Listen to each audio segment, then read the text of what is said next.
بسم اللہ الرحمن الرحیم۔ میں ہوں عدنان یاسین اور آج کی اس ویڈیو کلاس میں آپ کو خوش آمدید کہتا ہوں۔ آج ہم نے ٹینسز کی تیسری کلاس پڑھنی ہے، پریزنٹ پرفیکٹ ٹینس۔ باقی جو دو کلاسیں پڑھی ہیں ہم نے، اس کا ڈسکرپشن میں لنک دیا گیا، آپ وہاں سے دیکھ سکتے ہیں۔ آپ سے گزارش ہے کہ آپ ہمارے چینل کو سبسکرائب کریں اور اس طرح کی ویڈیو آپ کو ملتی رہیں گی، اور ڈسکرپشن میں موجود فیس بک پیج لنک پہ بھی کلک کریں اور اس کو بھی لائک کریں۔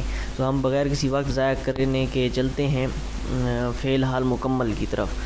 اس کو انگلش میں پریزنٹ پرفیکٹ ٹینس کہا جاتا ہے، اردو میں فعل حال مکمل کہتے ہیں۔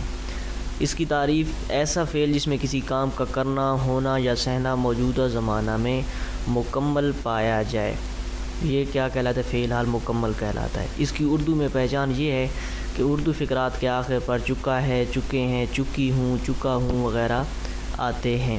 اس کے امدادی فعل دو ہوتے ہیں، ایک ہوتا ہے ہیز، دوسرا ہوتا ہے ہیو۔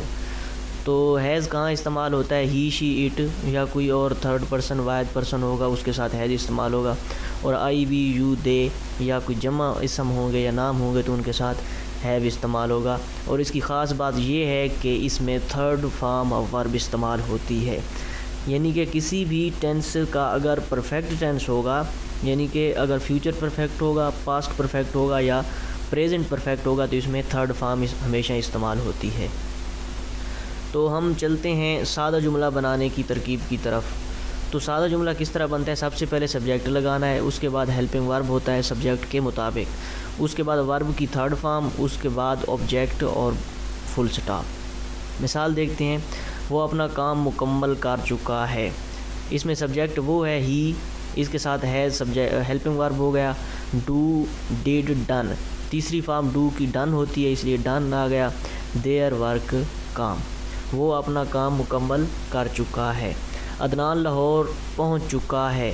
عدنان سنگل ہے، واحد بندہ ہے، اس لیے ہیز لگایا۔ ارائیوڈ، ارائیو منا پہنچنا ہوتا ہے، اس کی تھرڈ فارم ارائیوڈ ہے۔ ایٹ لاہور، لاہور پہنچ چکا ہے۔ وہ کھانا کھا چکے ہیں۔ اب یہاں پہ وہ جو ہے وہ زیادہ بندے ہیں، اس لیے دے آیا، دے کے ساتھ ہیو لگنا ہے، ایٹن میل ہو گیا۔ اب سادہ سوالیہ بنانے کی ترتیب۔ سادہ سوالیہ سے مراد ایسا سوالیہ جو ہیلپنگ ورب سے شروع ہوتا ہے، تو اس کی ترتیب بھی یہی ہے کہ سب سے پہلے ہیلپنگ ورب لگانا ہے اکارڈنگ ٹو سبجیکٹ، اس کے بعد سبجیکٹ لگانا ہے، پھر ورب کی تھرڈ فارم لگانی ہے، اس کے بعد آبجیکٹ، اور آخر پر سوالیہ نشان لازمی لگانا ہے۔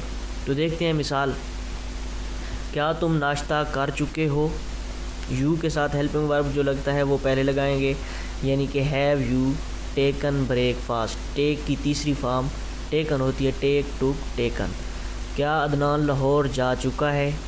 تو عدنان واحد ہے، اس لیے ہیز لگانا ہے۔ ہیز کو باقی سادہ جملے والی ترتیب ہے، بس ہیلپنگ ورب جو ہے یہ شروع میں لگا دینا ہے۔ Has Adnan gone to Lahore? کیا وہ کام ختم کر چکے ہیں؟ اب وہ زیادہ لوگ ہیں، اس لیے دے لگایا، تو دے کے ساتھ ہیلپنگ ورب جو ہیو لگتا ہے وہ شروع میں لگا دیا۔ Have they done their work. اب دیکھتے ہیں بڑا سوالیہ بنانے کی ترتیب۔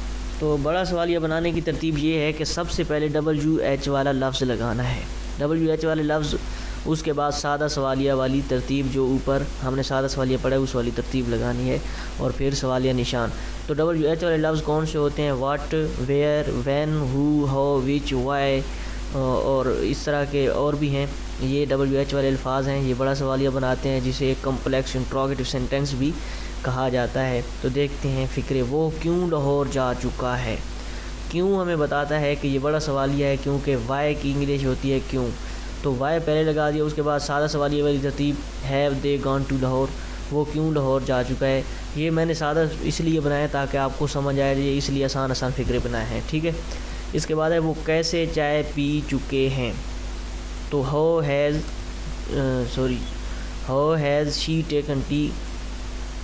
اگر یہ جو ہے شی نہیں آتا، ادھر دے آتا ہے، آپ نے اس غلطی کو درست کر لینا ہے۔ اگر یہ ہوتا کہ وہ کیسے چائے پی چکی ہے تو پھر how has she taken T آتا، یہاں پہ لگانا ہے how have they taken T. وہ کہاں چلے گئے ہیں؟